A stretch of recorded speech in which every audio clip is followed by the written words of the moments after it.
Usually we'd say if you have Russell Wilson, you have a chance. And now I'm going to say no Russell Wilson, no chance. I think the Seahawks are finished. I do not believe in Geno Smith to keep the Seahawks afloat, especially in such a competitive division. I just don't see it happening. And really looking ahead towards the Seahawks' future, it's not very bright. Because keep in mind, you don't have a draft pick, first-round draft pick this year. You got to pay Jamal Adams to be one of the biggest liabilities in coverage. And I have a lot of respect for Jamal Adams, but that's just a fact that can't be ignored. I don't know what to make of the Seahawks right now. And keep in mind, he's out for 4 to 8 weeks, 6 to 8 weeks, somewhere in that range. So maybe when he comes back, something could spark, but that's a long time.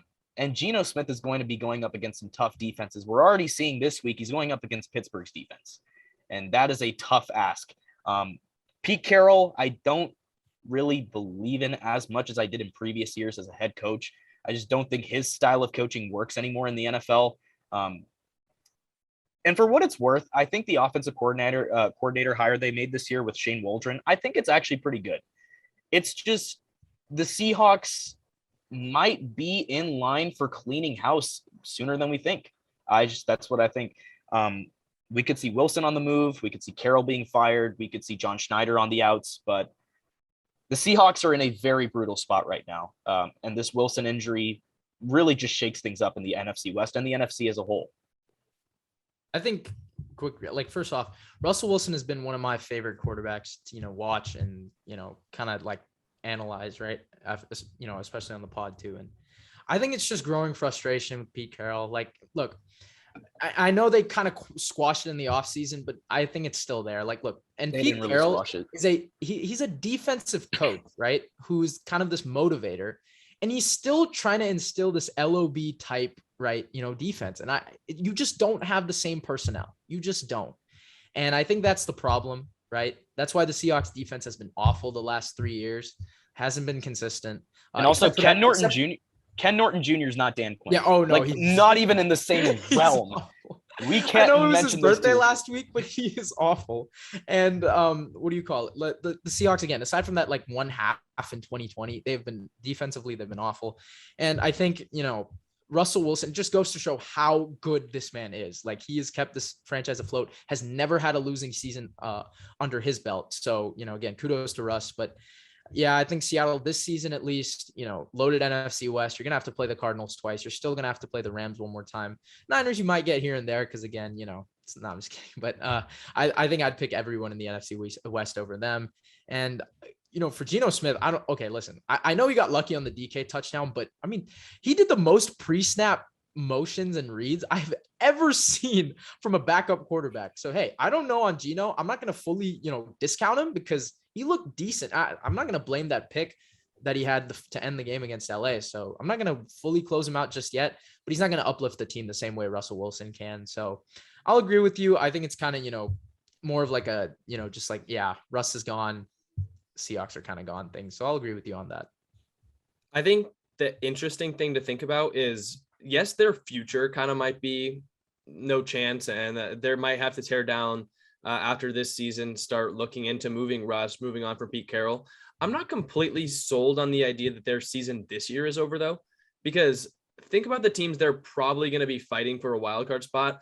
And maybe guys like the Vikings, if they kind of start to pick it up, maybe teams like the Panthers or the Saints, the Niners in their own division, possibly. Definitely one of the two between Cardinals and Rams will have a wild card spot. But like, if we have 4 to 6 weeks of Geno, can he win 2 games? I think he probably could. Like, we haven't seen a real sample size for Geno since 2014, and somehow he's still back in the NFL. I think that's See, here's the thing with the NFC though. There's like 5 great or elite teams, and then there's a huge drop off. Drop off. Can the Seahawks? I don't know. Figure it out for the next 4 to 6 weeks. Say you win 1 or 2 games. I think Russ can still possibly get them to a playoff spot. Like, possibly, I don't think it's but look at the division he's in though. It's tough. I'll side with Jack. I think it's, I can't fully count. Again, like I said, I'm not going to count out Geno either. Like, I'm not saying that, look, I think long-term, I've said this, right? I think on the very first episode we recorded, I said Russell Wilson will not win a Super Bowl in Seattle. I think we've said that. And, in terms of that perspective, sure. And I think I'll agree with you, Shrikar, long term. I just think right now I can't fully count him out. No, I actually think it's a fair point because as I said with that drop off, there's going to be a ton of teams in the mix. And if you have Russ back, you've probably got the best quarterback out of all those teams that are fighting for a wild card spot. So I think right there you have a big advantage.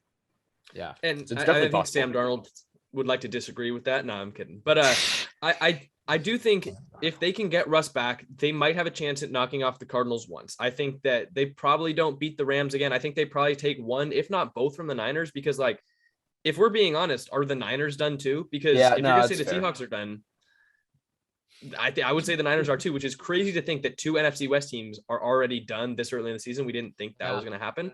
But I think if they get Russ back in time in 4 or 5 weeks, and Geno was maybe able to win 1 or 2 games for them, I still think the Seahawks can possibly make the playoffs, which is funny because I didn't even have them making the playoffs coming into the season.